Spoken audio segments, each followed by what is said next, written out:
Around the NFL podcast is the last great American dynasty. Welcome to another edition of the Around the NFL podcast.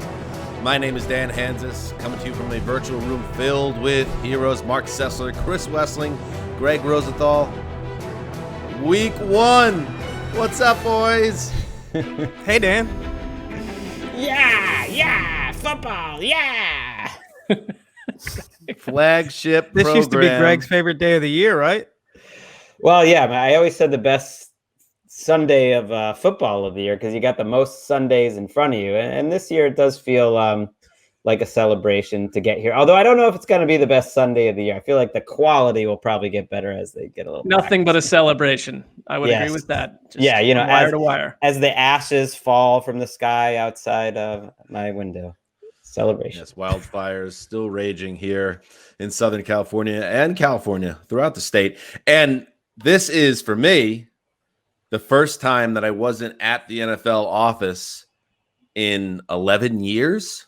We're, of course, all working from home because of, and so we had to find new ways to watch the games. And I hope everybody managed to do that and cover the games that were drafted on Thursday's show. And Wes was not part of the draft on Thursday, but is luckily and thankfully joining us here tonight.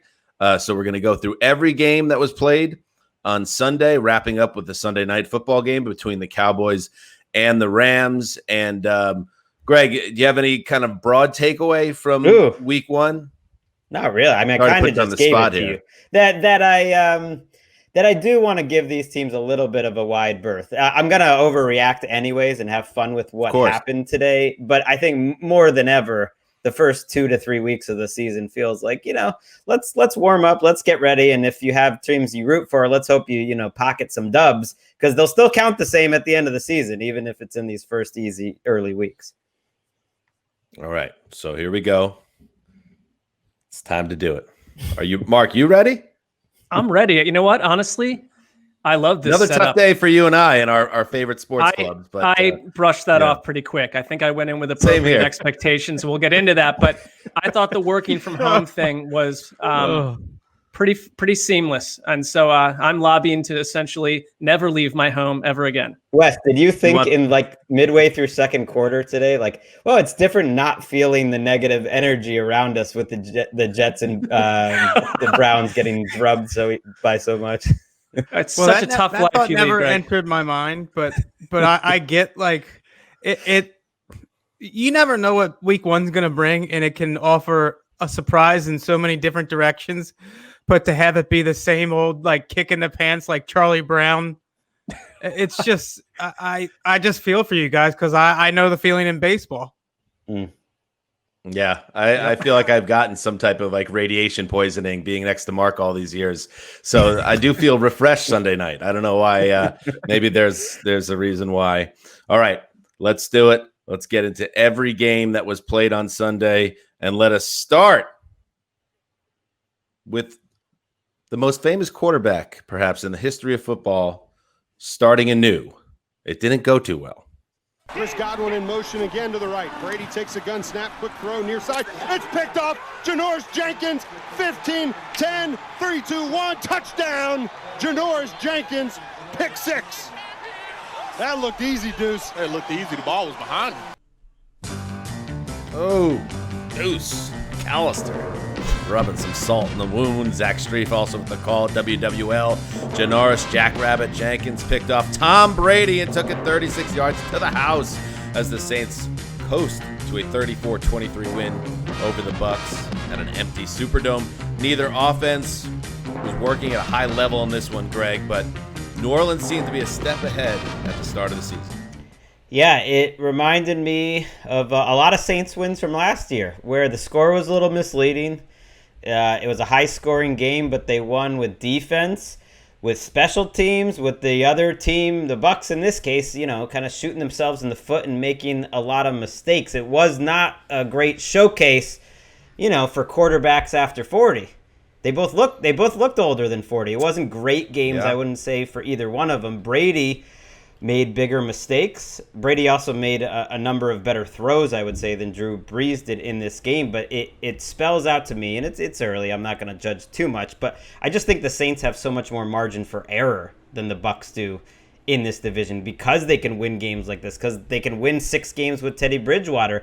And I think this secondary, especially with Janoris Jenkins and Wes's boy, C.J. Gardner-Johnson, who had a monster game too, those two guys make them so deep that they can do a lot of fun things up front, and they confused Brady a couple times. They made plays on their own, and if their special teams is going to be good like it was today, it's just like it's going to be a hard time beating this team. And a couple of years ago, this offense changed from going as Drew Brees goes to going as Alvin Kamara goes and Michael Thomas. And you saw Kamara today had the explosiveness. Maybe his yardage numbers weren't there, but he looked like the old Alvin Kamara on those 2 touchdowns, making people miss and looking explosive. I mean, the Brady interceptions really, to me, illustrated a Bucs team that needs more time to get fluid on offense. There was a clear miscommunication with Mike Evans, I believe, on one of them. And, you know, it's going to just take patience with all these teams. And as you mentioned at the top of the show, it's like we can freak out about the Bucs not looking anything like they were hyped up to look, but let's talk in a couple weeks. It just seemed like for all the preparation, Brady was still syncing up with the rest of the team. It's going to take time. Gronk didn't do much in this game, and after the game, Bruce Arians, the head coach, he actually was open about it and said on the interception that Brady threw that was intended for Mike Evans, that Mike Evans did the right thing, the thing he's taught to do, which was kind of sit down in the coverage, but Brady didn't do the right thing. So I don't know if that's Arians siding with the guy that's been in the house longer or what, but it just shows you, like Mark said, this is going to take some time. It's the opposite. He would always justify every Jameis Winston interception. I mean, Brady's got to be thinking, what, now you're starting to throw the quarterbacks under the bus? I mean, it just, they were kind of the opposite of what the Patriots were last year, which wasn't necessarily good either.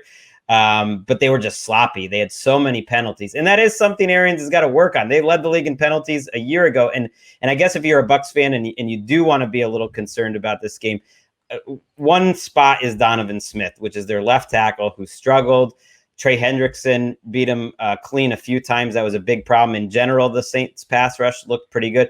And Donovan Smith is a guy who they drafted, who Jason Light gave a huge contract that made no sense at the time he gave him. At no point has Donovan Smith really played particularly well at left tackle, and that is Tom Brady's left tackle. And that, to me, is a little emblematic of the Buccaneers, who have had bad draft picks and have kept some of their bad draft picks. Did you get any clarity about their? I know that, you know, Ronald Jones had by far the most carries. I think it was like 17, but you take away the 21-yard run he had, and he ran for like 2 yards per rush, and the whole team in general. I mean, both teams, the ground game seem a little flat, but the Bucs, I feel like, you know, on a Tom Brady of 2020 team, a running game that's not operable would be a concern for me. I was surprised that both teams ran the ball so much, because the Bucs were historically great stopping the run. So it wasn't a surprise to me the Saints couldn't run on them, but they kept trying.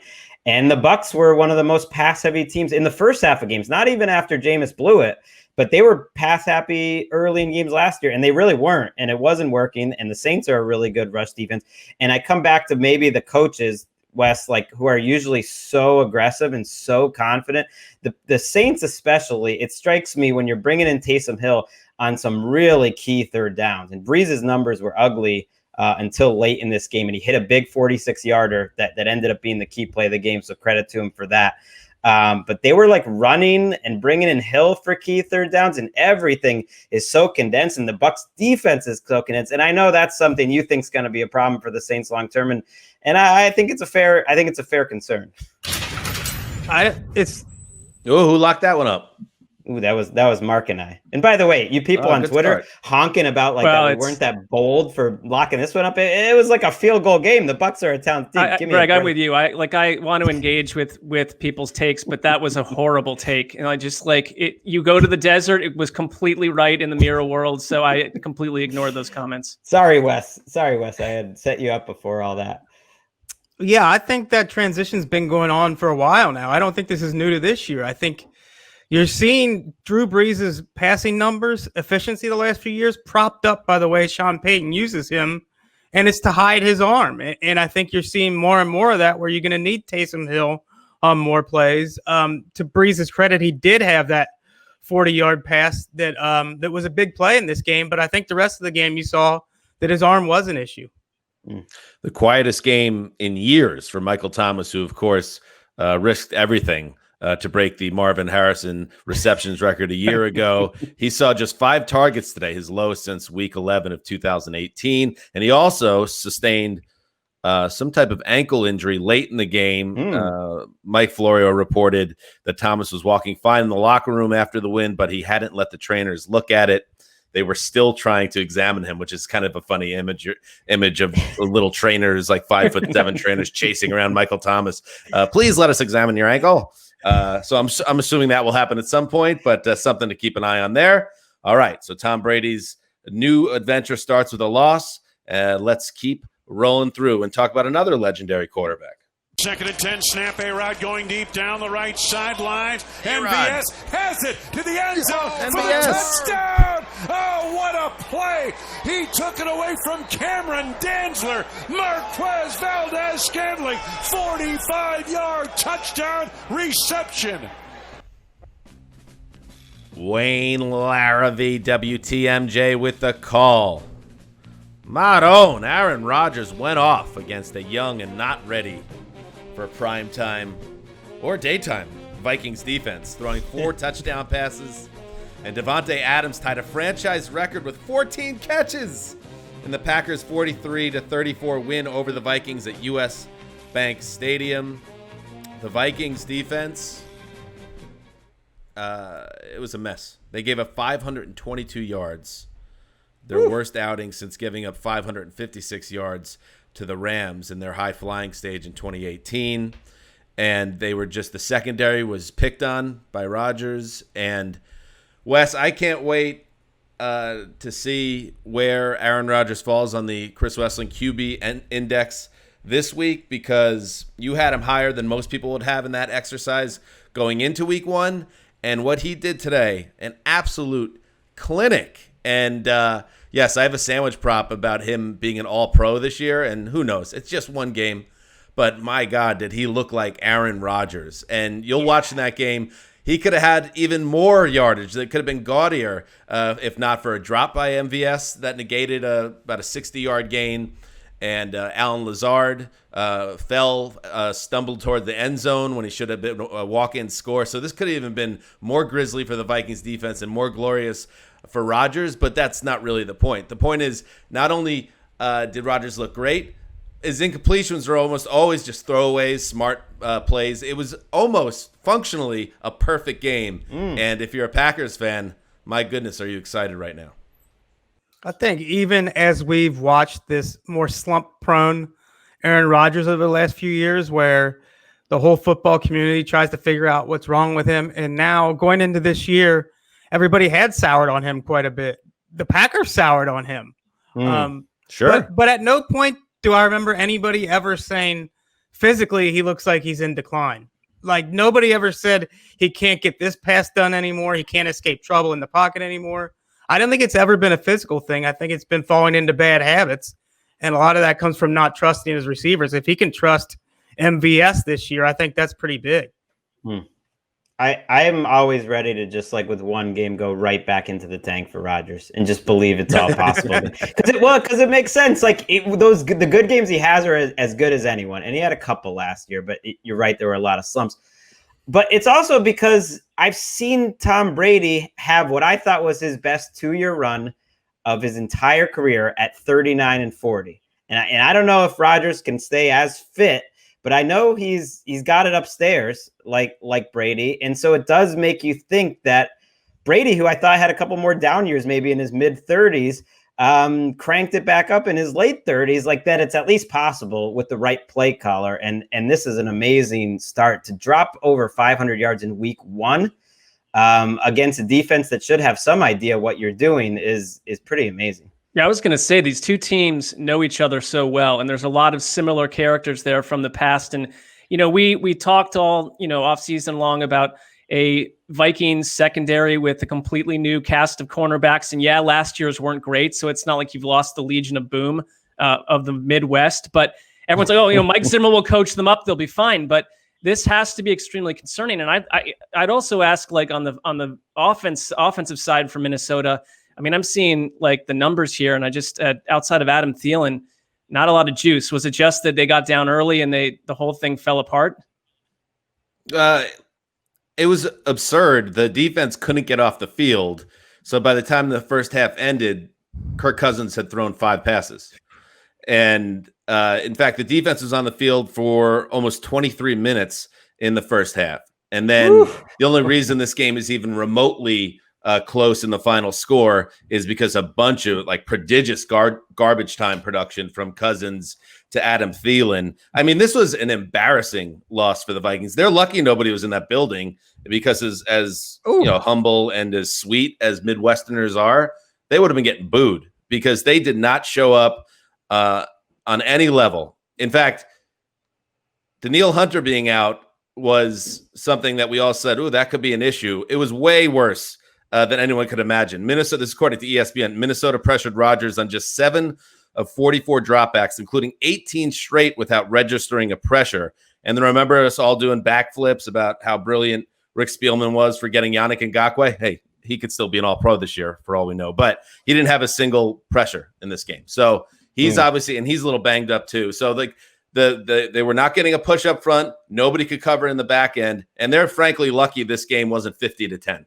I mean, they spent all offseason trying to erase the memory of the absolute beating they took in San Francisco to close last year. A game that I thought pegged Minnesota as a team that just is sort of halfway there in that group of playoff teams you can't really believe in. This is an ugly opening chapter. Well, right. They're in this division with the Packers. You get blown out last year in the biggest game of the year, then you have to get past this team. Now they're going to have to do it in Lambeau. Maybe that doesn't matter anymore with no fans. We'll find out. I don't know if it does. But time of possession, the fact that they set a record for the lowest time of possession, I think, in their franchise history today, that's not a good way to start the season. Yeah, we all, and that's the 4 of us and everyone else that's listening to the show, and Ricky, we have to keep perspective on week 1. But it could not be any worse for the Vikings through one game. Let's move on. They hand off here to Peyton Barber with time. Dives through. Is he in? Yes! Touchdown! Touchdown, Washington! Bram Weinstein. And that was not D'Angelo Hall with the call. That was Julia Donaldson. I know that voice. She's part of their crew. How about that? Look at you, Rosenthal. Wait, the person that hell got it. The Washington football team. Peyton Barber ran for 2 touchdowns, and Dwayne Haskins rallied Washington from a 17-point deficit to beat the Eagles 27-17 in Ron Rivera's debut as head coach. Wes, this was supposed to be a manageable assignment for the Eagles. What the hell happened? This was wild. If you would have told me at the 2-minute warning of the first half that the Washington football team would win this game, I would have said, you're not worth my time. You're talking crazy. You're paranoid. You're delusional. Just get away. Knucklehead. There's no way that happens. And then stop me if you've heard this before. An Ohio State pass rusher with difference-making talent joins a front 7 loaded with former first-round draft picks, and they turn around and make life miserable for quarterbacks with waves and waves of pass rushers. Right. And that's what happened. Carson did the Eagles line look like a line that's missing, guys? It did. There are 2 big problems here. I believe the right side of the Eagles line had never started a game before, the entire right side. They were a big issue. And Carson Wentz needs to learn to get rid of the ball. Throw the ball away if he has to. Pull the trigger once in a while, but he held the ball too long. So it was a mixture of both of those things. And then the Redskins defensive line, like I said, sending waves of pass rushers at them. I mean, I've seen that like Ertz and Goddard counted for half of their 270 passing yards, which reminds me a lot of last year. So, I mean, I know they're banged up, but do they look like anything new compared to where we were with the Eagles offense a season ago? Oh, I think Goddard is even more involved. I wrote that, a few minutes into the game. This guy has already emphasized a focal point of the passing game in a way he wasn't last year. So I expect this to be even more tight end oriented. Jalen Reagor had one long pass, I think 55-yard bomb, and was targeted a couple more times deep. Deshaun Jackson, I think, would have had a lot more production had Wentz had time to throw the ball in the second half. Right. They had a total of 500 yards or so, these two teams. So Washington's offense didn't exactly light it up. I mean, they combined for less than the Packers did in one day. But I'm going to do the thing where I swooped in and watched like 2 minutes of this game, but make a sweeping judgment from it, which was the game was still very much. There was two double swoop.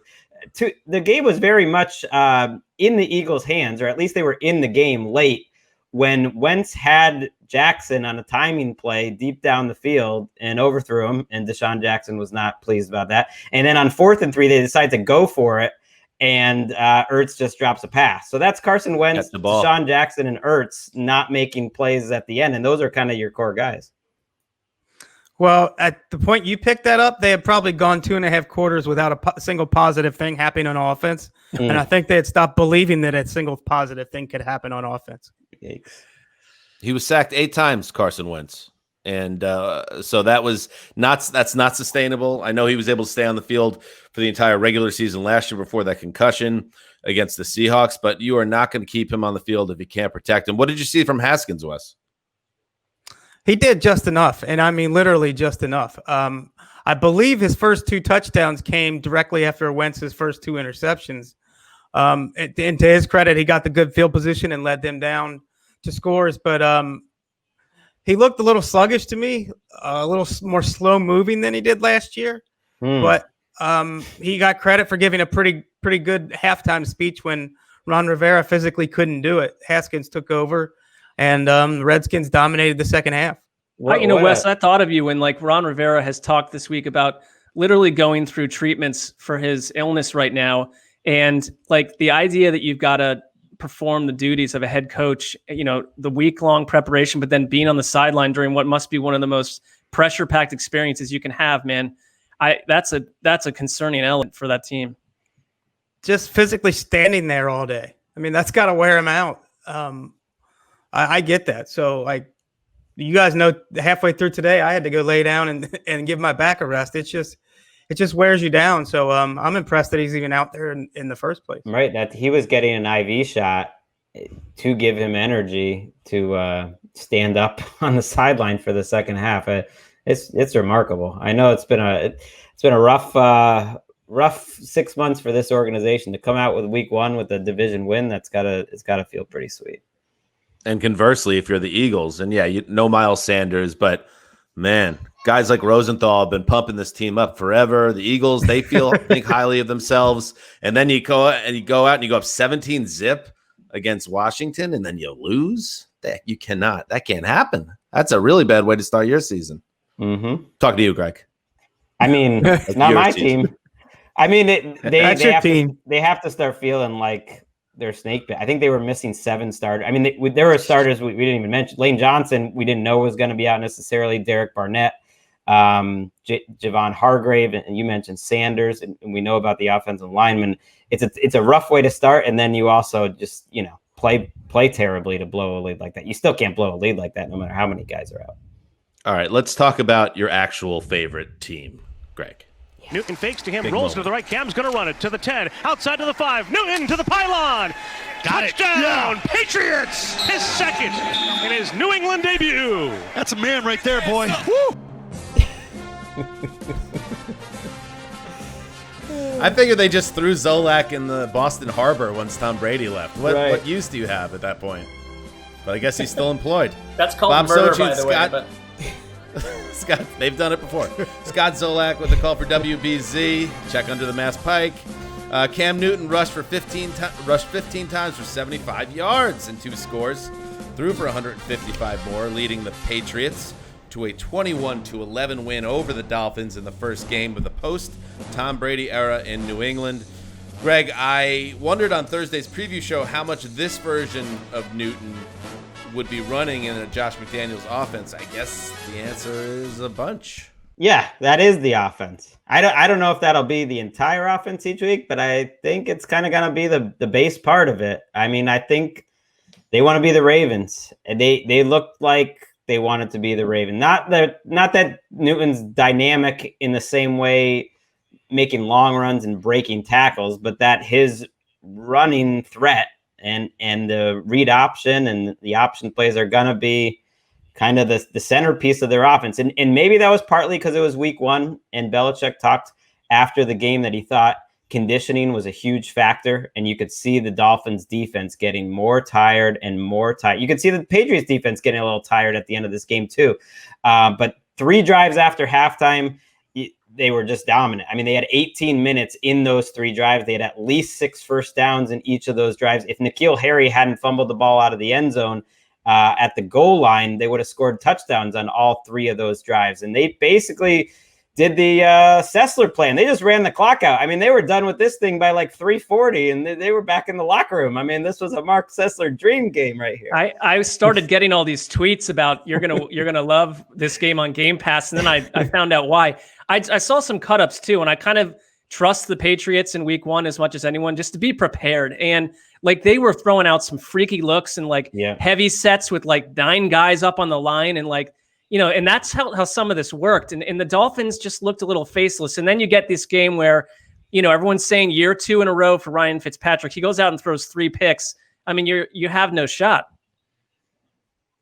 Yeah, I kept thinking about this Patriots running game and what they wanted to do to kind of hide Tom Brady's decline the last year or so, and to hide the lack of skill position talent at wide receiver. They've wanted to have this running game.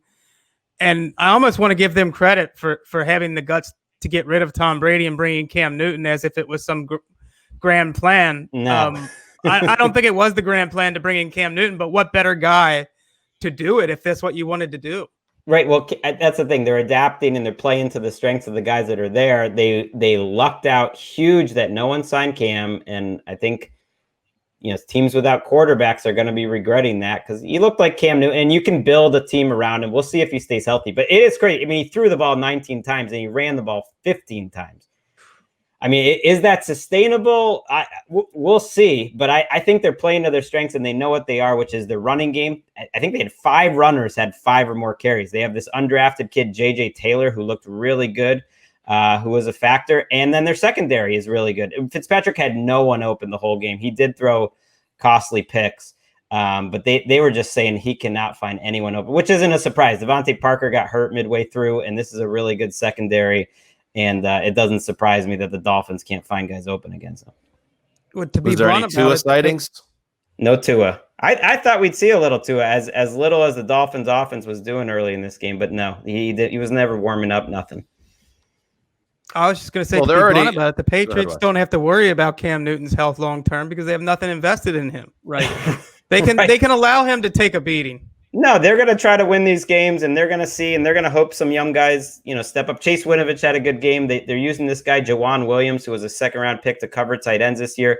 He covered Gesicki a lot better than they did a year ago with Chung. It felt very 2020, though. I mean, everything felt weird about this game, including after the game. It's like the Patriots tweet out Wakanda forever with Cam throwing up the X. And I'm like, the Patriots sending this out to me is just like, what is happening right now?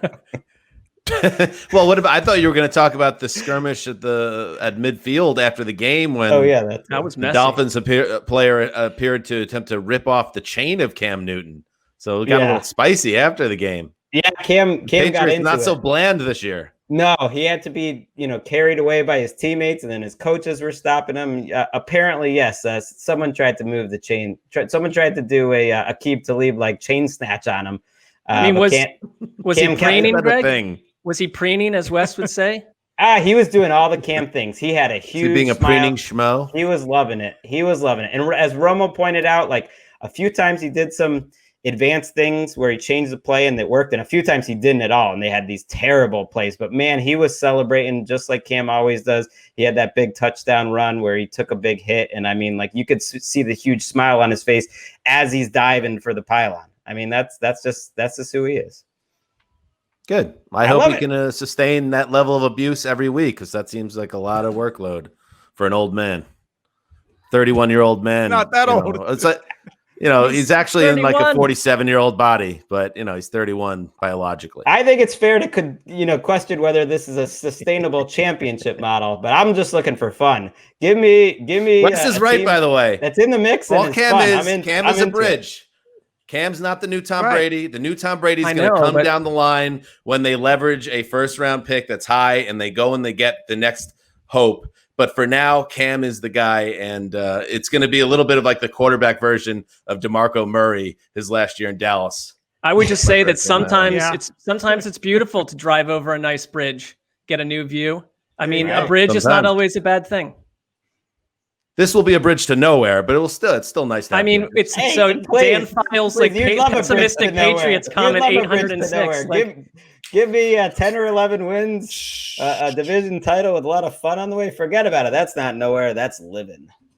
I think that's all in play. I agree. All right, let's keep moving.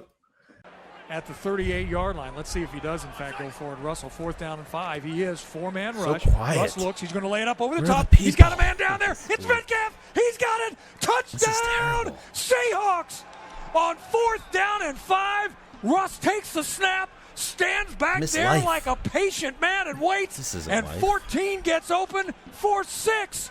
A 38-yarder. Holy smoke.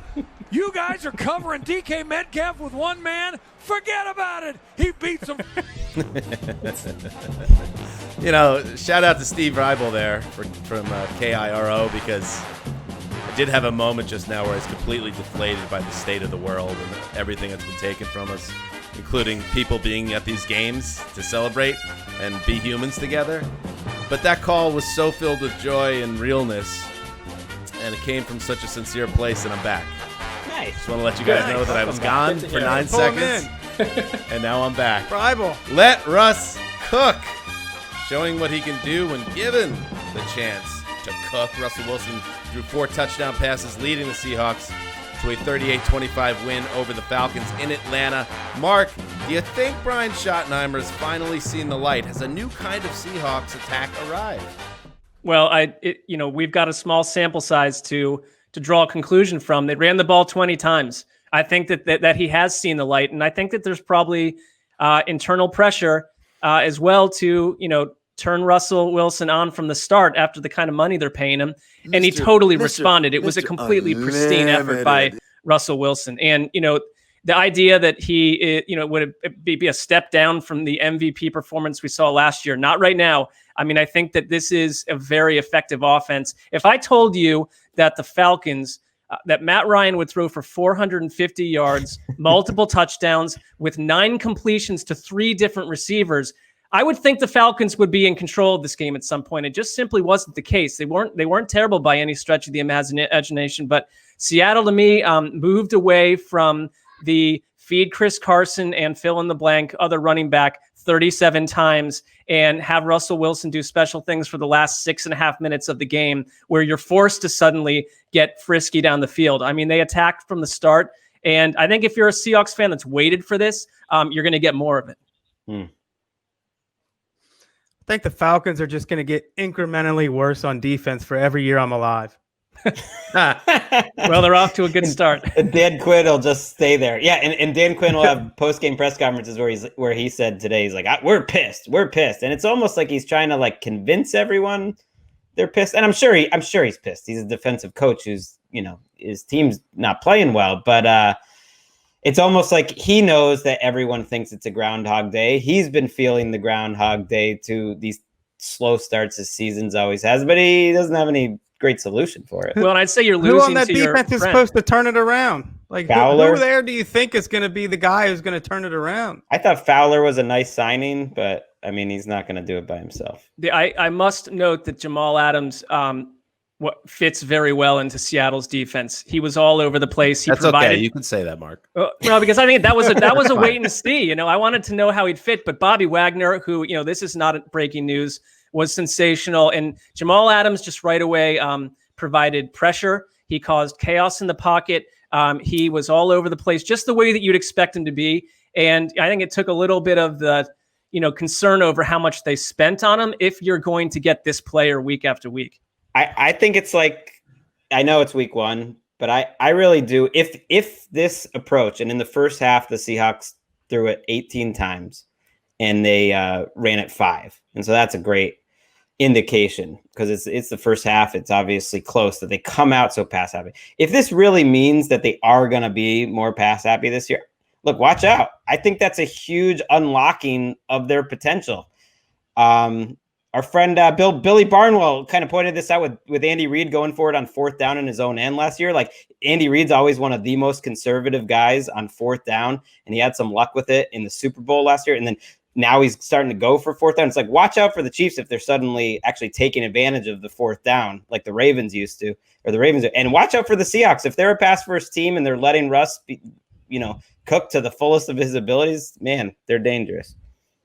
I'm rewatching Breaking Bad right now, so when people say "let Russ cook," it's a little weird for me. Also, does anyone call Bill Barnwell Billy Barnwell? Because maybe that should be a thing. Other than Greg, probably folksy. Maybe his grandmother. It's like the type of it's like a Chris Collinsworth type call from the booth, that type of vibe. Easy Midwestern vibe. Billy Barnwell. I like that. Billy B. I don't know if I've ever said it to his face, but right. I'd like to find out how he feels about suddenly being called Billy as a mid-stage adult. The last guy that called Bill Barnwell Billy ended up underground. I have this on good authority. A lot of dead people. Pretty genial guy. Yeah, unless you call him Billy. Any other thoughts on this game?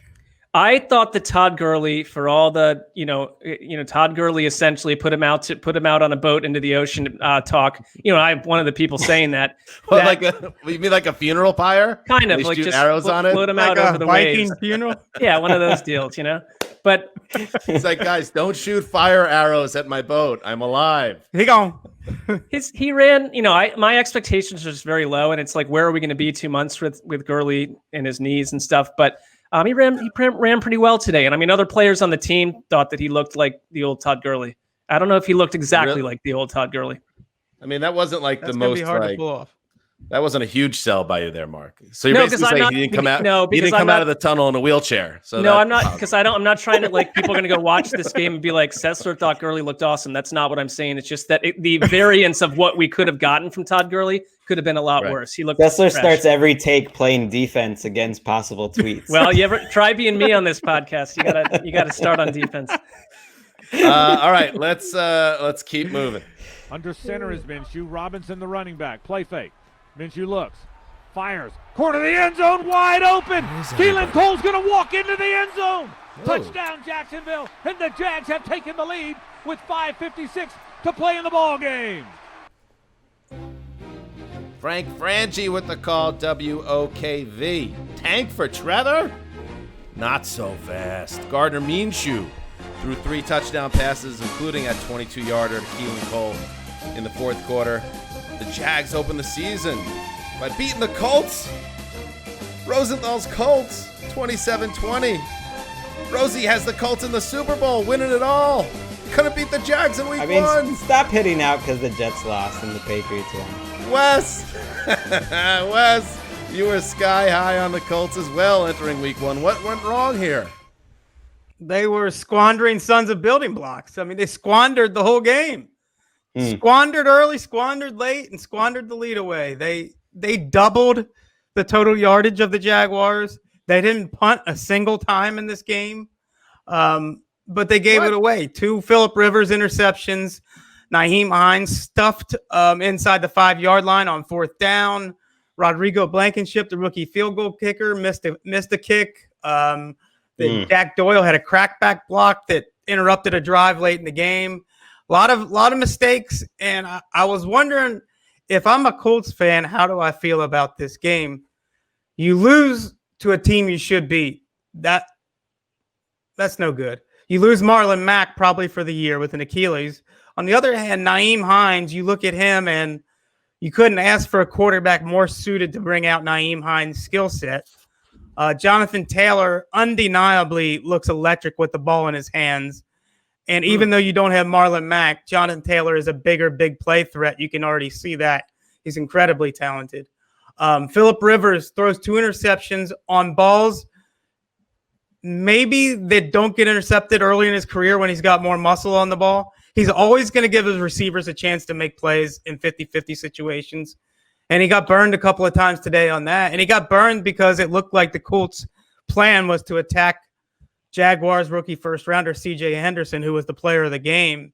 Had an interception, 3 pass breakups, a couple of big tackles right in front of the first down marker in key situations. Really big game from him. This is one of the games I'm going to dial up pretty early on Game Pass just because it's so weird.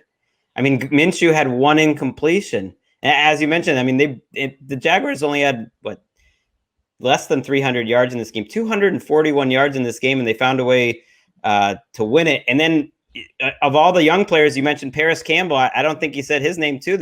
He was their leading receiver. So it was like a lot of new Colts. It almost sounds like a Chargers game, though.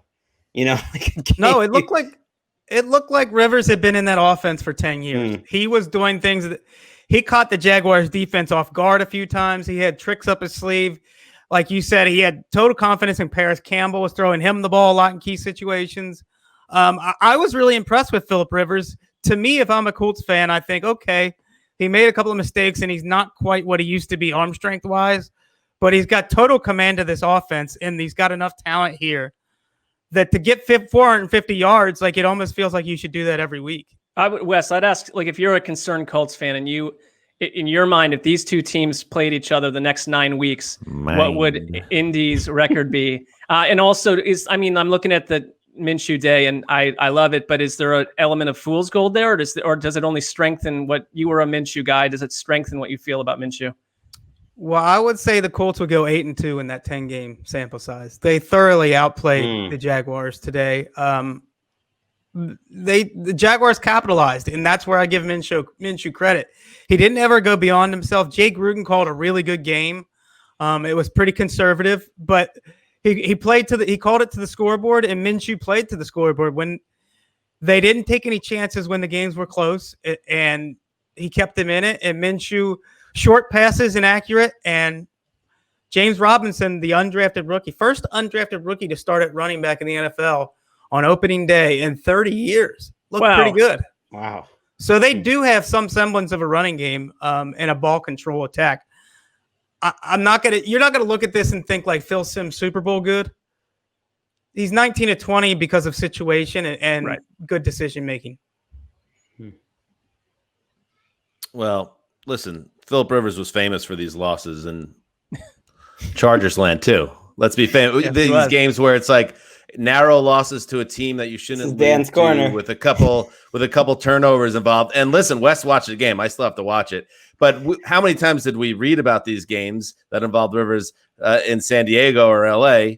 And now that seemed to have followed him to Indianapolis. Well, I don't know if they win 10 in Jacksonville. It's fair to make that won point. A single game in Jacksonville since 2014. The Jaguars own the Colts. Sneaky. Oh, come on. It's fair to make that point, Dan, but I'm just thinking as a Colts fan, this is the first I've seen out of Rivers, and on the spectrum of where he could have been, washed up is one possibility, and he did not look washed up in any way to me. So if I'm a Colts fan, I'm pretty excited that he can move this offense up and down the field almost at will. Especially after watching 16 games of Jacoby Brissett, and we like Jake Brisket, but he is not the most fun quarterback to watch. Rivers at least slings it around, and he's got. Well, he opens so many possibilities. Yeah, he lets the coaching staff do more things. Yeah. All right, let's keep moving. Shotgun formation. Snap to Murray. In trouble. Steps up and runs to his right of the 20. Cuts back to the left of the 10. Breaks a tackle to the 5. Running right for the end zone. Touchdown. If you're going to blitz the Q, if you're going to go after him, you better get him. Oh, my God. Well, now, Ron Wolpe sounds like the Incredible Hulk now. What is going on? Is his voice? Is it because there's no one in the stadium? Used to be Jesse the Body. He's graduated from Jesse the Body Ventura, and he's now Hulk. It just gets cooler every year. We love Ron Wolpe. KTAR with the call. Kyler Murray threw for 230 yards and a touchdown, ran for 90 yards and another score. In fact, he was over 100 and then lost his 100-yard game because of QB kneel downs at the end. But anyway, the Cardinals 24-20 win over the defending NFC champion Niners. at a smoky big bell bottom. Mark, Cliff Kingsbury's team wiped out 2 fourth-quarter deficits, got a big stop at the end. A great start to the season for the Cardinals. Yeah, I mean, our friend Jason Zumwalt, a noted Cardinals fan, texted us. He was rather displeased and seeking other ways to feel good about his life at one point during the game. It was kind of faceless early on, and it was, outside of a big catch-and-run touchdown by Raheem Mostert, there just wasn't a lot happening. And then suddenly, I really think it was Kyler Murray's legs, and this is the threat that he brings, and they know how to use him that way, changed the game entirely. And then, there was a lot of hemming and hawing over DeAndre Hopkins and the fact that he didn't really work with Kyler Murray in the offseason much at all, very little time together in camp. Right. 14 catches, 151 yards, and he should have had a touchdown. Got the work in. Right, he did. And he had a touchdown that they brought back to the one, which created a Kenyon Drake touchdown. So, all washed out the same. He looked good. There were plays where Hopkins and Murray were not on the same page early on, but he really caught fire late. And I just think this Cardinals offense, from a predictable nature, they ran a ton of 10 and 11 sets where you just got a ton of wideouts. I think that spread.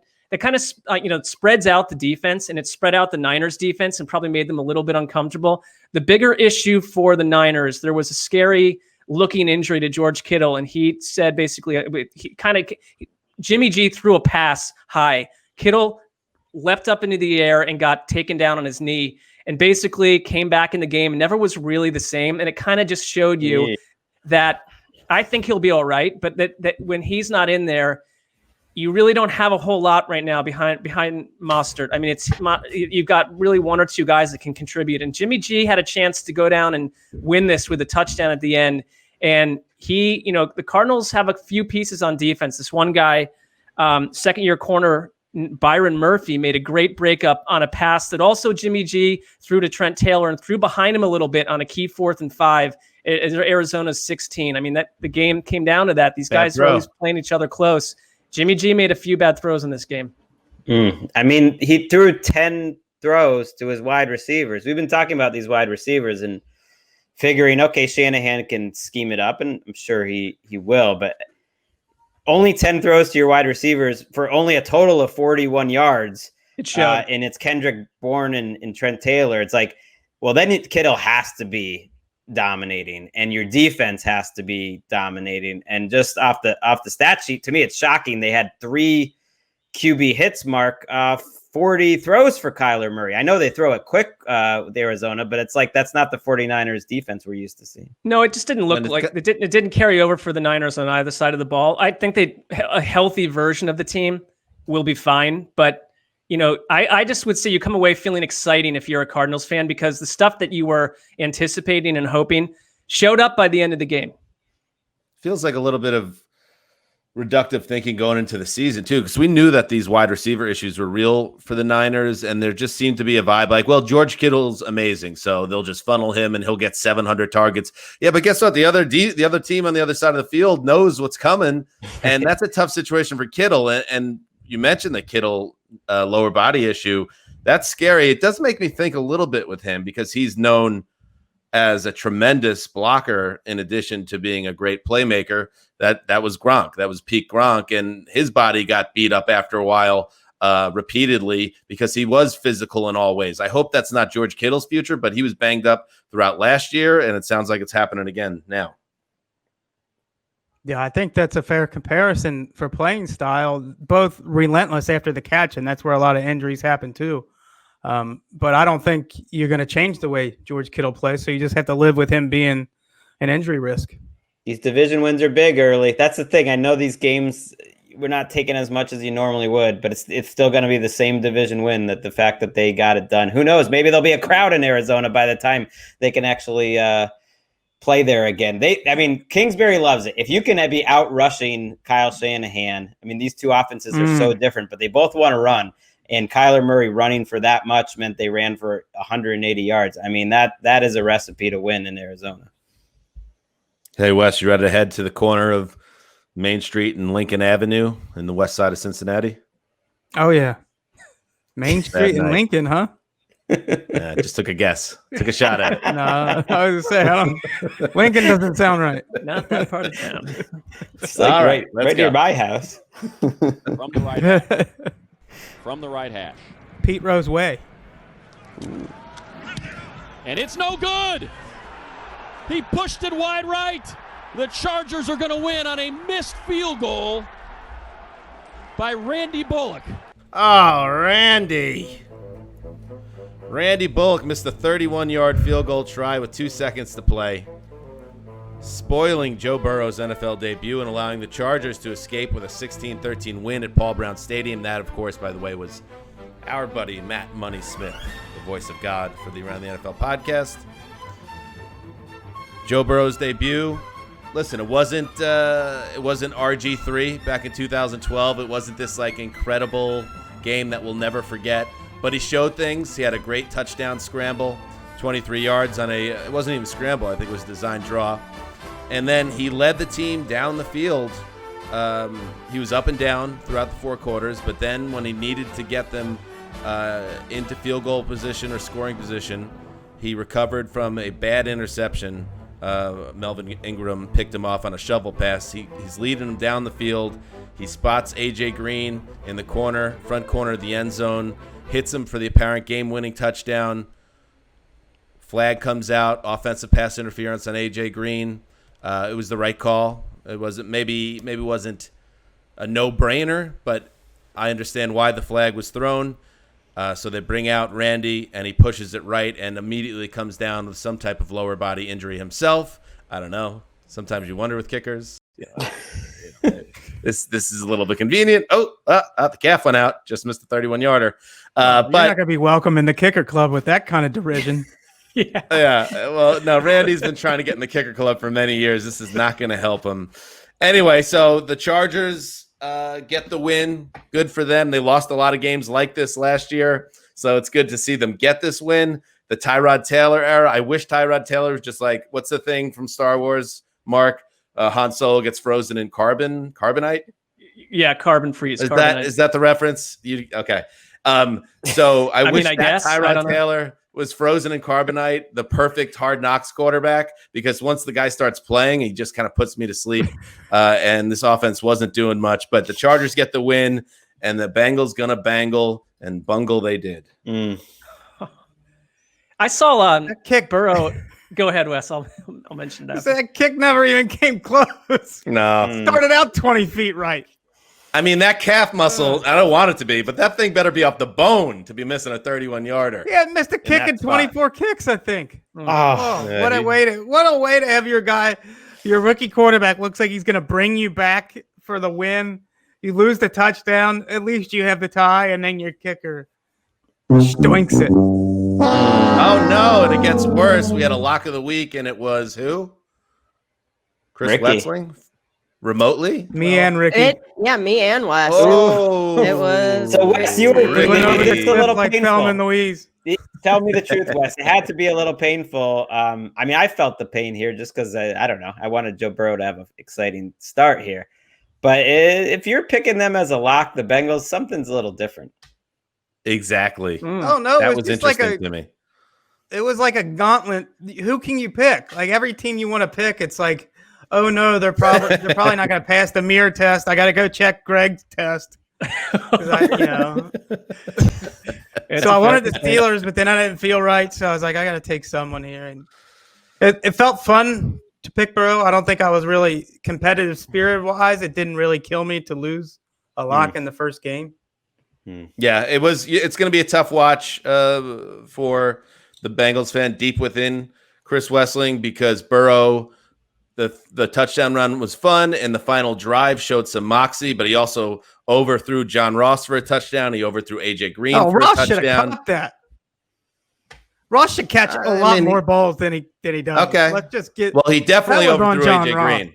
Well, I saw one. All right. Definitely one pass. overthrew A.J. Green, yes. I saw one pass where he was scrambling around behind. Let's remember, a very bad offensive line, in my opinion, and he got hammered on a 14-yard sack directly as a result of incredible pressure from the Chargers. But there was a pass he threw to Mixon where he basically threw it behind him to Mixon, and Mixon obviously didn't catch it and had to run around to scramble and jump on it to basically recover what was a fumble. But then he had that touchdown run after. And I guess, like, what more would you want from a guy who's never played an NFL snap than to make good plays after a few bad ones? I think it showed some resilience. And, Burrow to me is exciting. He plays a terrible Browns defense on Thursday night. So, he may not be too far from another good outing. The final drive was very composed. I mean, that was a plus. He was firing that ball in there. The negative is you watch him and you see a little bit of Danny Dimes in there, and that is that you don't feel like he's got a big arm, and so he's creative, but you got it. That's where you need your mental stuff to catch up, and that's tough as a rookie in your first game. It's like you got to be, if you don't have a big arm, it's going to be his legs, and it's going to be him creating some. And they're right in this game. I mean, that's why I'm not. I know I had him in the playoffs as one of my props here, but this is why I love Anthony Lynn, the man. But sometimes the game management decisions during the game is he plays them so close to the vest, and I think he invites games like this. Kicking 55-yard field goals instead of going for it on 4th and 2. I hate that. They miss it, of course. It sets them up, and it's not surprising that this team grinds it out against a Bengals team that's maybe a little shorter on talent. We are about 10 months away from next summer when we're being told that the game is slowing down for Joe Burrow. Right. And he sees the field so much better. It did. I'm not name your favorite quarterback expert, Tom House or Dan Orlovsky. I'm not any of those guys, but it did seem like things were moving a little fast for the kid in the first game. And of course it should. No preseason games, no real offseason program. And now you're in the game week 1 against a very good Chargers pass rush. I would say all things considered, and he did leave throws on the field and all that, and he had a really bad turnover on the shovel pass to Ingram. I'm still feeling very excited right now because he brings juice to the building. I think things were moving fast for him in large part because his tackles were getting beat, but also because it took him a while to go through his progressions. And I thought he looked way more decisive as a runner than he did as a passer. He looked really good to me. Whenever he had to pull it down and run, he did it decisively and got where he wanted to get. Right. And in college, you'll learn that shovel pass he had. I mean, that's the type of thing you don't see in college. A 270-pound Melvin Ingram able to cover your running back and catch a pass. It's it's just, you don't expect that. All right, let's move on. Mark, I've decided to isolate these two games, and with Halloween coming up around the corner, enter the haunted mansion of the Around the NFL podcast. It's appropriate. Wow, you guys get your own section now. What a hell. Yeah. What a hell of a day. Come in if you dare. Jackson to throw on 3rd down. End zone. Touchdown. Mark Andrews, his 2nd of the day. That was a great back shoulder throw. Back-to-back touchdown drives for Lamar Jackson. Jerry Sandusky and Femi Ayabandejo of WBAL with the call. Lamar Jackson threw for 275 yards and 3 touchdowns, and the Ravens roll to a 38-6 win, ruining the debut of Kevin Stefanski in his maiden voyage as Cleveland head coach. Mark, it appears that the Browns weren't remotely close to ready for the defending division champs. Yeah, I think I, like a lot of Browns fans, had concern about this particular matchup being your week 1 draw. And, it's funny. I tweeted out this video on Saturday about their opening drive last year against the Titans, where Baker Mayfield and the offense just marched down the field. And you're thinking, this is it. This is what we've been hearing about all summer. And all these pieces are, playing in concert. And then Austin Seibert botched the PAT, and the game went totally downhill from here. He missed his first PAT again today, and it kind of just reawoken horrid memories from a year ago. I kind of think if you're a Browns fan, you got to blow it. You just got to bury the ball, as they say, get rid of it and hope things improve. They look completely out of sync, and had a lot to do with who they were playing. The Ravens are, I think, one of the best teams in the league. When they target a free agent, he comes in and he contributes right away. Calais Campbell, right off the bat, tipped a pass. He knocked another one down late in the game. He had another tip that turned into an early Baker Mayfield interception. The Browns never really got on track after that ever again. They have all these parts, and they don't look like they do. Where the Ravens, Lamar Jackson, to me through the air played one of the better games we've seen. I think it was 20 for 25. They just looked like they didn't miss a beat. And I think if you're a Ravens fan, everyone's saying there's no way to get back to 14-2. Okay, but if you play like this, you're going to be real close. Or here's the better thing. You're going to be a better team than you were last year. I think they did a better job stopping the run. The Patrick Queen made plays. Rookie young Ravens guys don't take 4 years to develop. That happens quicker in Baltimore. And they just looked like they weren't missing any pieces. I also think they played a pretty bad team. So let's see how the Ravens look when they play the Texans next time around. Yeah, this doesn't look good. Just looking at the box score, Mark. It looks like Baker Mayfield struggled. He averaged less than 5 yards per attempt. The dreaded Gabbert zone. Looks like he did some damage on the ground, but Odell Beckham 3 for 22 on 10 targets with a couple bad drops. On 10 targets. Yep. Myles Garrett, I love you, but very little production from Myles Garrett today. And you've got these names, but they don't seem to make it happen here in these games. Those guys have to play like superstars, not just decent starters. They have to play like absolute superstars. And by the way, I saw everybody getting on me on Twitter about locking up the Ravens. But you know what? Speaking of the haunted houses, like everyone just wanted to make Freddie Kitchens the boogeyman. I just wanted to go out there and say before week 1, let's see if that guy was really the only thing that's the problem in that building. In Berea on the haunted burial ground that the whole building's built on. And apparently that's not, you can't blame Freddie anymore because this team looked every bit as bad as it did with Freddie Kitchens as the head coach. Well, I mean, but I will allow, let me say this though. People that were getting on me for not looking in the mirror. I got to be honest. I didn't even look in the mirror. I didn't really have time. We were busy on Thursday. So for people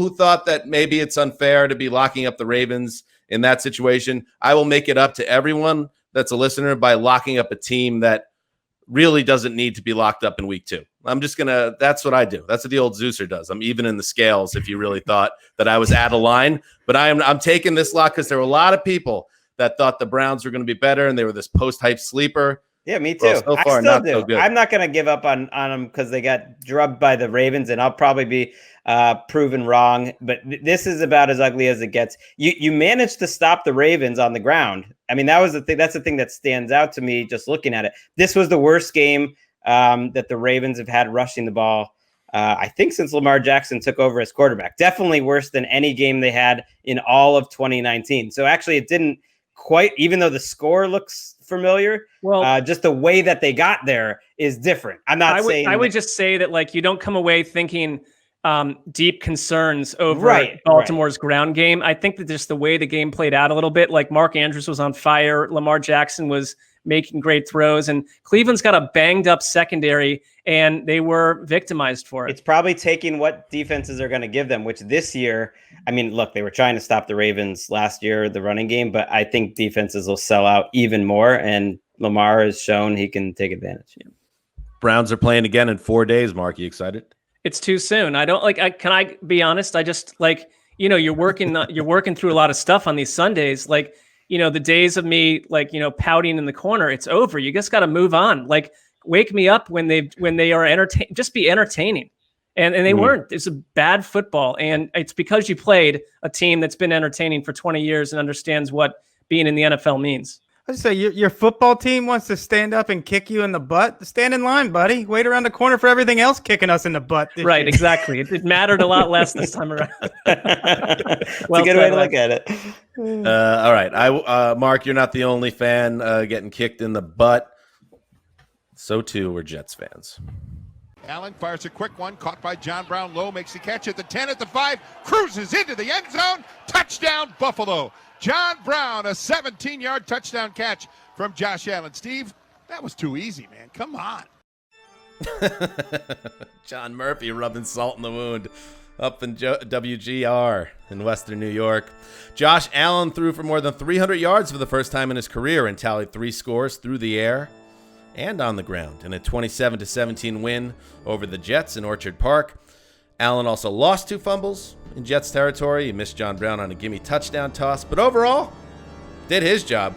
for a Buffalo team that was superior to the Jets in every imaginable way. I don't know. I don't even know, like, from a Bills standpoint, how much I could take from this game. 27-17 was not really indicative of what was going on in this game. The Bills kept on kicking themselves and tripping on their own feet. The Allen turnovers I mentioned, they missed 2 short field goals, even though the first one was probably actually good, but the upright wasn't high enough. Maybe we have to keep sending those things higher to the sky. I don't know. So the Jets were able to kind of hang around. Jamison Crowder caught a wide receiver screen and took it about 60 yards to deliver most of the Jets' offense. So this game could have easily been 20 or 30 points separating it. So I guess it's a moral victory for the Jets. But for the Bills, you're better than the Jets. That's all I know. You're much better than the Jets. But there was enough kind of negative stuff in this game, too, where I want to see them against a better opponent. And as for the Jets, it was just a mess. And I'll say that Sam Darnold, and we've heard it ad nauseum at this point, has a bad situation and potentially like the worst head coach in the league. But he's got to play better. He did not play well in this game, and he didn't look comfortable. We read the fluff pieces during the summer about how he was in year 2 of Gase's system, and he was processing things quicker and looking more comfortable. He didn't look more comfortable against the Bills. Granted, it's a tough challenge in Buffalo, but he didn't look more comfortable. He missed guys that were open. He made some boneheaded plays, the kind of stuff that now in year 3 needs to start to go away. So again, small sample size, week 1. Now is not the time to say, well, he'll never figure it out. But as a Jets fan, you're like, oh, come on, man. So a couple of the plays that he made, it's like, this can't happen anymore. So Jets are a mess. Jets are embarrassing. Might be the worst team in the league. Bills, good for you. You're 1-0. I think the Bills can take away just the way you start that game. To come out and just, exert your will on another NFL team, that feels good. And they're a little bit more of a favorite that they've been around. They're expected to win this game. They were big favorites. Their defense did a great job against the Jets last year when they played. And you come out, and I saw at one point it was 19 first downs to 1.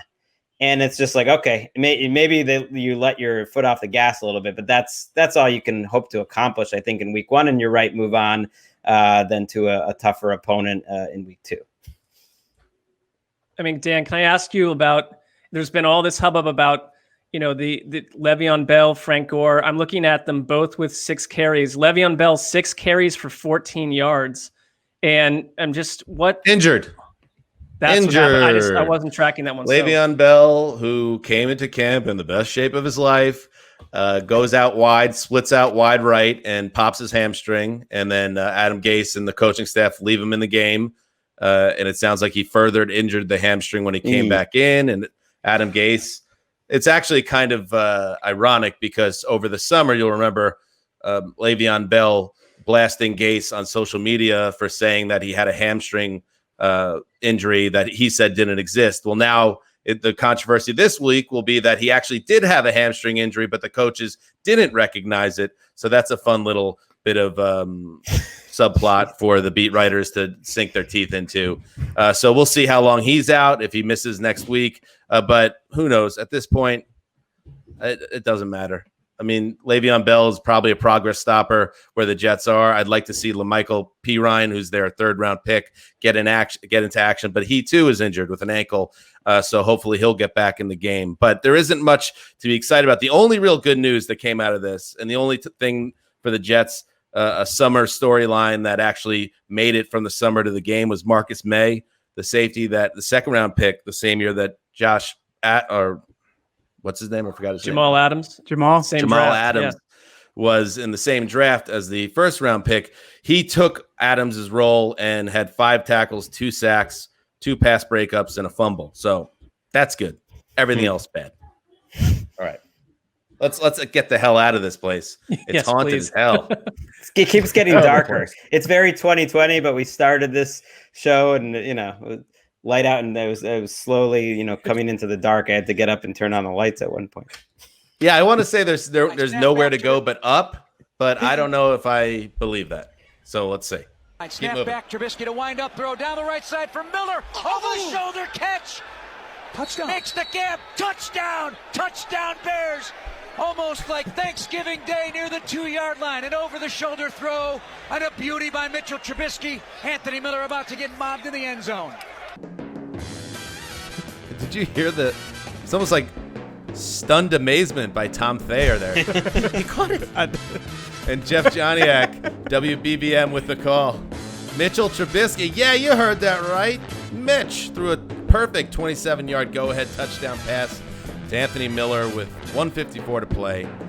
And then Lions rookie DeAndre Swift dropped the would-be game-winning touchdown in the final seconds in the Bears' 27-23 win at Ford Field. Mark, it's only dawned on me now, today in fact, that you're the Browns fan who decided to make the Lions your secondary team. Why do you do this to yourself? Well, just exploring new territories of total darkness. Yeah, I think a lot of Lions fans, there's a group of us that have glommed onto the Lions, and a lot of Lions fans, their immediate reaction was, no, don't do this. Number one, we don't want to hear your little national reporter hype train business because we don't buy into it. And secondly, like, trust me, this won't go well for you. And I mean, it was a very Matt Patricia era Lions loss. Like, there was just no excuse to lose the game the way they did. It's the fact that you can point to one team that Mitch Trubisky has consistently bedeviled over and over. It's the Lions. That's not a great resume builder for Patricia either. And it was a tale of two halves. How would you like to be the one team? Right, they are. I mean, bedeviled by Trubisky. Right, because I don't know what, from a Bears angle, like, I think that if you pause the game at halftime, you would be thinking they're going to clean house at some point, because it was a tale of two halves. Trubisky was pretty ineffective in the first half, and it's a committee of running backs. It's Tariq Cohen, it's Cordero Patterson, it's David Montgomery. None of them really dominant. What happened in the second half was, first of all, Detroit is banged up at cornerback, and they were dealing with injuries, and it showed. And Trubisky sort of caught fire down the stretch, made some big throws. The Anthony Miller throw was beautiful. I give him credit. Like, if you look at what he did in the fourth quarter, I believe he was 7 for 9 with 2 touchdowns and erased a 23-6 deficit. So I think it's a week-to-week proposition with Mitch Trubisky. I had a lot of people tweeting at me after a couple Bears comments like, do you bring in Foles at halftime? Are we going to see him that quickly? You kept that conversation quiet for another week. I don't love this Bears team. I think their defense is maybe a little overrated too, but they made some plays down the stretch. And if you're a Lions fan, it's just another one of these games where you do not, did not add up. And Stafford looked pretty good. I mean, they had that killer drop by DeAndre Swift in the end zone. Can we listen? Hey, Ricky, do we have that? The Lions call that, because that is one of the worst drops I can remember. That is the game. 5 seconds. That's it. Let's listen. That's it. Lions from the Bears 16, down 4, 11 seconds to go. WJR. Matthews going to work out of the gun. Bears have 3 men back on that goal line. Stafford's got it. 3-man rush for Chicago. Stafford loads and throws. Yes! Caught! No, he dropped it. Oh, you no! David said that. DeAndre Swift dropped it. It was a touchdown in his hands. Oh, my gosh. Oh, no. Oh, no. Kevin Patra, buddy. You deserve better. There's nothing like it. It was perfect. It was a perfect throw. Stafford spotted his running back with his back to the pylon. He was going to catch it, fall in for the touchdown. Game over. It would have been 4 seconds to play. They're in the lead. Celebration. Tragedy averted. Instead, it is the worst stomach punch you could really imagine in a week 1 game. I mean, there is nothing like it in our major team sports, or really any sport, because there's no other regular season that means so much. That drop is like, it's 1/16 of your season. That could be the difference between getting fired or not. That could be the difference between playoffs or not. It's certainly the difference of having a miserable week or feeling great that you escaped with a comeback victory. Put another game-winning comeback on Matthew Stafford's stat sheet. But no, like, instead it's like all doom and gloom. And you can look at the fact that, oh, by the way, we lost Justin Coleman, their slot corner, during the game. They lost Desmond Trufant during the game. Jamie Collins is being a knucklehead again and gets kicked out of the game during it. And it's just like, Lion's gonna lion. I guess it's just it's so meaningful, that one drop. It's just crazy. There's no other sport quite like that. How do you sleep if you're a rookie like DeAndre Swift? How do you sleep tonight? I don't know if it's possible.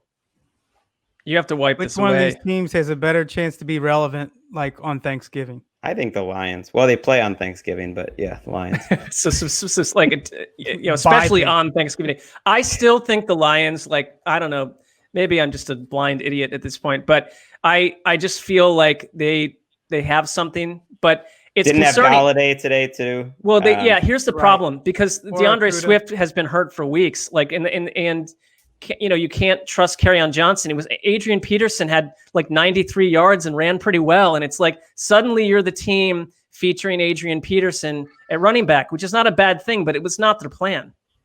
I saw a tweet, some questionable Matt Patricia decisions down the stretch that haunt them. And that's all these guys come back and things can get better. But with Patricia as your coach, it's just, this feels like a bad situation. No one was complaining when he was like, guy with pencil behind his ear winning Patriots Super Bowl rings. But, there's a whole different deal here. And the Lions just don't seem to have changed or grown that much. Right. There's a little bit of complaining one year when they came in 31st in yards allowed and they still made it to the Super Bowl. But, because I'm a miserable bastard and my team's terrible, I want more sadness. I meant to hear the Randy Bullock sad call out of Cincinnati.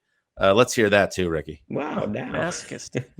The snap is good. The kick is wide right. He missed it. And the Chargers hold on to the lead with 2 seconds to go. And Bullock is hurt. If I can't be happy, no one can. Bullock is hurt. I don't mean to laugh. By the way, he had that, cramps. Wes, Bullock had cramps. Like before the kick? Never happened to him before. He said it never happened. Right when the kick was about to happen, Randy Bullock got cramps. Well, cramps are quite often, nerve related. Like you're nervous and you can get cramps. It can absolutely be something that's good. Mental. So that doesn't make you feel better as a Bengals fan. Jeez. All right, let's keep moving. Here's the fullback, and the Raiders hit him. I'm not sure he got it. I don't think he got it. I'm not sure he got it. Raiders were ready. Alex Armah. What the hell? Brent Musburger with the call there, KRLB. Joe Brady's the new offensive coordinator in Carolina. He calls a handoff to fullback Alex Armah on 4th and inches at midfield. He's stopped at the line with 1:11 to play. It's the play of the game, and the Raiders hold on for a 34-30 win over the Panthers in Charlotte. Greg, who the hell is Alex Armah? And why the hell isn't Christian McCaffrey getting the ball in that spot with the game on the line? It was a tough one, too, because you just felt like neither one of these defenses could stop the other. I kind of felt whoever's going to get the ball last is going to win. The Panthers just got the ball back after Derek Carr brought the Raiders up the field to take the lead back. I mean, this was a fun offensive game. You didn't know what was going to happen. I think it's a fun one to fire up on Game Pass. There were not a lot of stops. I think there were 12 scoring drives, 6 stops. Both teams looked very well coached on offense. And I just didn't expect a defensive player to make the play of the game. In this case, it was Cleveland Farrell. And the way McCaffrey was playing, the way Teddy especially was playing, just in terms of his movement, man, you put him on the move, and it just gives a lot of problems, I think, for the Raiders defense. Teddy, it wasn't a perfect game, but I think his arm looked pretty good, and he moved well, and he made some plays creatively, so that the play call was wild, and it was it's just kind of like a wet fart ending to what was otherwise a really exciting game. I think both teams have some good things to feel after this. A wet fart. Yeah. It's just it's not what you're dreaming for in week 1 specifically. Or ever. No, you're not. I mean, the Raiders, lost Trent Brown early. So that's a big problem for them. Their left tackle. And then they lost Sam Young, who replaced them right after that. So they're on a third stringer. And oh no. And they still went up and down the field, like kind of just steamrolling. I think the Panthers with their size. Josh Jacobs looks so good. He just dominated the ball, and their offense looked like it did when it was really singing last year. And they did enough to win, but it very easily could have been a bad rate. If the Raiders defense is this bad all year, it's not going to matter. They're going to have a similar year to the year they had a year ago. I mean, John Gruden compared Josh Jacobs to Walter Payton for his performance today, and the fact that he simply refused to come off the field and wanted the whole game put on his back. So, I mean, that you have these pieces that give you a lot of hope for in Las Vegas. And I will say that Joe Brady, I mean, is one of the more respected coaches around. And I know he's new to the NFL, but like he did incredible stuff at LSU and got, well, I know, but it's going to be tagged to this one play. But I think like Carolina coming out and doing what they did on offense, like it's got to be one of the better surprises of the day. Yeah. But the thing I kept writing was, the thing I kept writing was they. I know, but we can't just shift into talking head thing where like we write off this very talented play caller who had a good day. No, Mark, his career is over. I'm sorry. Well, I didn't realize you decide that, but I will get out of the way. Alex Armoire.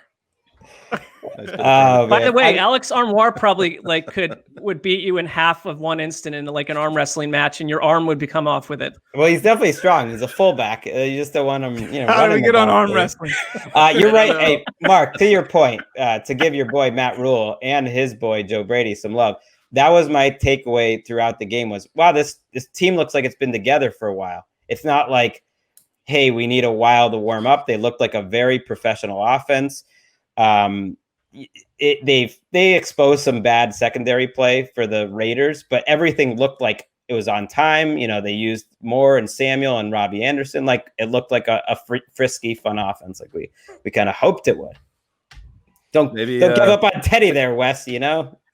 Maybe Brady can get a job in Europe somewhere. Maybe one of those development leagues. Could have been the Jets, OC. Go ahead, Wes. Give us a salient football point before we move on to Sunday Night Football. All right. Fair enough. What it was. To Sunday Night Football. Prescott going deep, and it's going to be caught. Michael Gallup beats Ramsey, but a flag is down. Pass interference, offense, number 13. 10-yard penalty, repeat, third down. We're back. Never too late. Wake up. Come. Oh! Michael Gallup. Almost the hero. No, he's not a zero, but he did get an offensive pass interference call with Jalen Ramsey in coverage, and it basically buried the Cowboys in their Sunday Night Football opener, allowing the Rams to escape with a 20-17 win in the opening of SoFi Stadium or Park. Wow. Great start for the Rams, Greg Rosenthal, who really played a solid, strong, fundamentally with it game right out of the gate. Gotta be feeling very good if you're a Rams fan right about now. Yeah, my daughter Ella's gonna be excited when she wakes up and finds out this final score, because they look like the old Rams in the sense that their coaches, I think, were giving them a big time advantage. Like a lot of the plays that worked for them in the first half were screens, were quick throws by Jared Goff, were plays where like they basically were putting the receiver on a platter for Goff. And the defensive changes with Brandon Staley, who didn't get a lot of attention this offseason, taking over for Wade Phillips, seemed to make a pretty big difference too. Down the stretch, the fact that they let their defense go try to win the game instead of going for it on fourth down, thought that was questionable, but that call bailed them out. I don't know. I come out of this game. I remember it was about a year ago at the end of September when Kellen Moore was shot to the leaderboard, position for assistant coach of the year type roles. And I don't know what's going on with Kellen Moore right now, but there was a sequence in the fourth quarter. It's 20-17. It is 3rd and 6 at the LA 14. They run Zeke up the middle for 3 yards. Okay. It's 4th and 3 from the LA 11. CeeDee Lamb catches that pass. He's tackled short of the sticks. Drive over. Do you not kick the field goal there? I appreciate the field goal there. You have to. I think that they never really recovered from that In a game, in some games, the pace of the game, the way that it was forming itself, you'd say, no, we're going to be aggressive. We're going to go for it. Not this game. No, I have a big problem with that. If it's 34-31 in that spot, sure, go for it. But that game, that was a tight, closely fought game, and I'm not that worried about Dallas because I really do think the Rams played excellent football on both sides, and they were in their building and all that. But yeah, I was really surprised they went for it. That is kind of the new age of football now, that the odds say going for it on fourth down is something that's going to pay off more than it's not. But in that spot, when you had a chance to tie it up at 20, that really surprised me.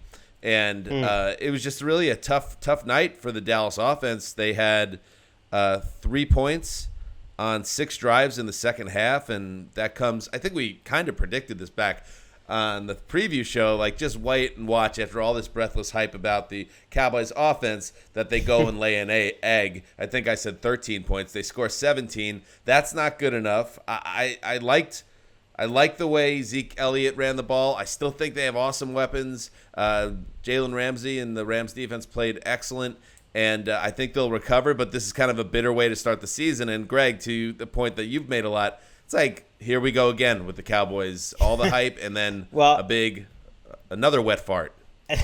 I am worried about – I mean, I don't know what team had a worse week one. They just lost their tight end, Blake Jarwin, who they loved for the season with the torn ACL. Mark and I could give you 2 teams. All right. There's a couple to pick from. All right, but that's fair, but they didn't lose 2 key starters to massive injuries. Leighton Vander Esch also broke his collarbone.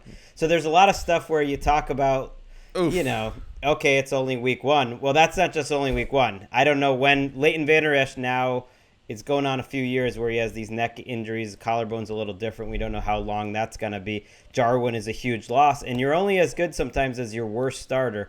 And they had an undrafted rookie, Terrence Steele, playing right tackle. He's scheduled to start the next few weeks too because they're missing Lyle Collins at right tackle. And at the end of the game, that's who the Rams were targeting. And yeah, the Cowboys are talented enough to get over it.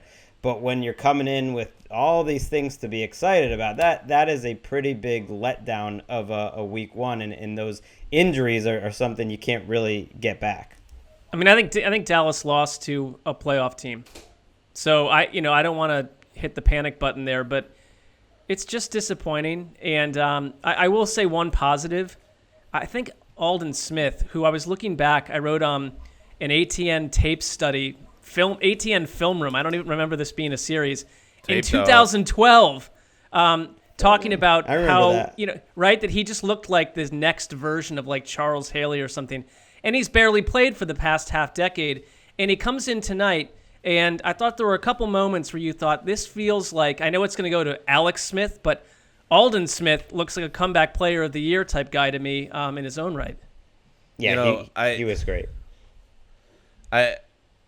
You said the Cowboys lost to a playoff team. That's new. If that's how people are going to now be calling and treating the Rams. Because I had them winning the division going into this year. Well, they just have good. You're looking good right now. It seems better than last year for the Rams. They seem to have found some freshness. Before tonight, that was not the general vibe. And I think that this game really does quickly change the narrative around them because they looked refreshed. They looked re-energized. I know Wes had been made a point this summer to talk about how he was interested to see how Sean McVay operated an offense, not shackled with a over-the-hill Todd Gurley. And they were different on offense. And Chris Collinsworth made note of it repeatedly on the NBC telecast, how quickly they were getting the ball out of Jared Goff's hands. That was a issue for them last year, protecting Jared Goff with an older offensive line that was beat up. Well, now the line is in better condition. Rob Havestein's back. Everybody seems to be on their game right now. And on top of it, McVay, because he's a smart coach, is now saying, okay, we know what Jared Goff's weaknesses are. Let's try to get away from those weaknesses as much as we can with the bootlegs and out of his hands quick with the outs and the screens and the types of passes that weren't really a part of their attack a few years ago when they were bombing down the field with Brandon Cooks and company. So there was a different looking Rams offense, but it looked good, including the running backs I thought played very well in this game. Yeah, well, and they don't need Todd Gurley. That's all. Don't Don't you think that, Les Snead, when he came on our show in June or something, and we quizzed him about, come on, which one of these guys is going to be the lead dog? Well, I think it's week to week, and they seem very married to the idea of a committee. There's also a sequence where Jared Goff throws an interception. Got hit in the face on the play. And that's why I'm not too worried about the Ramsey call being a questionable call, because that was a turnover where the refs completely missed the call. And so those are two massive calls that both, kind of evened each other out. Aldon Smith, the aforementioned Aldon Smith, clobbered Goff in the face, which is a 10-yard penalty and should have been a first down. Right, but I'm saying that Goff nearly threw a second pick on the following sequence, which we'd be singing a little bit of a different tune for the Rams. But I'm with you. I think you wanted to see something. The Rams got stale last year. I don't know how else to put it. They just seemed to run out of gas, and I don't have that feeling about them right now. So yeah, maybe I didn't pick them as a playoff team, but I think we didn't think they were going to go 6-10. They seemed like in the mix, and a very high-quality start. It was one of the cleaner games on the Los Angeles side. Of all the football I watched today, they didn't seem to have some of the issues other teams did. Both teams looked pretty good. Offensively, the Cowboys just couldn't finish. At least in the first half, they looked good enough. Collinsworth said it. He was stunned at the quality of the teams. And I found that to be true on balance today. The quality of play was better. There weren't as many crazy catastrophic injuries. Felt like a normal day of injuries. You're going to have some. I'm not saying you don't need a preseason, but you don't need a preseason. You don't need it. Right. They need the money, and the young players You wrestle with this more than any person in the entire world, Greg. It's all you think about, whether we need preseason or not. It'll be an easier August for us. I'm just self-centered. And while people will say this sky is falling for the Cowboys, and I could already picture the hot yackers tomorrow, gross, saying the end is near for Dallas. And yes, Greg, you made a good point that the injuries, it's a bad situation. Leighton Vander Esch, oh man, he's one of those guys. He just cannot stay healthy. But I will say this. I wish I could lock it up. I'd already predicted earlier that I need to go a little more oniony for my week 2 lock.